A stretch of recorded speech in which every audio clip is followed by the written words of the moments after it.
তো বন্ধুরা, আমি সকালবেলায় দিদার বাড়ি যাওয়ার সময় দেখি মাঠটা পুরো ফাঁকা হয়ে গেছে আর প্যান্ডেলের লোকজন একে একে সমস্ত কিছু খুলে নিচ্ছে। তো আমি কিন্তু দিদার কাছে চলে এসেছি। তো এই যে এটা হচ্ছে আমার দিদা।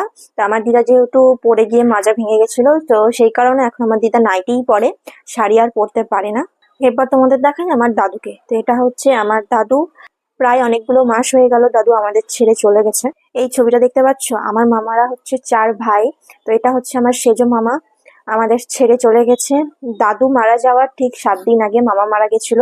তো মোট কথা হচ্ছে, মামা মারা যাওয়ার পর দাদু সেই শোক নিতে পারেনি। তো আমার দাদু অসুস্থ ছিল, আমার দাদুরও মাজা ভেঙে গেছিল। তো যার কারণে 7 দিন পরে দাদুও আমাদের ছেড়ে চলে যায়।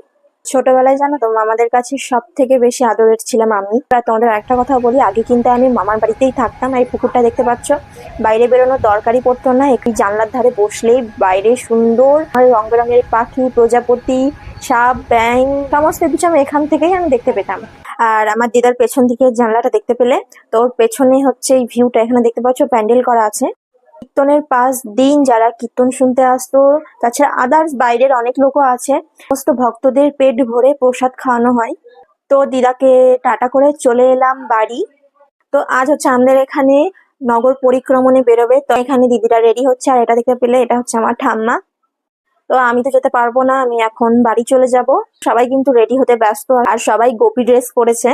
তো এসব করতে করতে বিকেল হয়ে গেছিল। তো আমি বাড়ি যাওয়ার উদ্দেশ্যে বেরিয়ে পড়েছি। আর এখানে দেখতে পাচ্ছ পুরো মাঠ এখন ফাঁকা হয়ে গেছে। আর নগর পরিক্রমণের জন্য এখন এখানে সমস্ত কিছু দেখতে পাচ্ছ সাজানো হয়ে গেছে, কিছুক্ষণের মধ্যেই বেরোবে।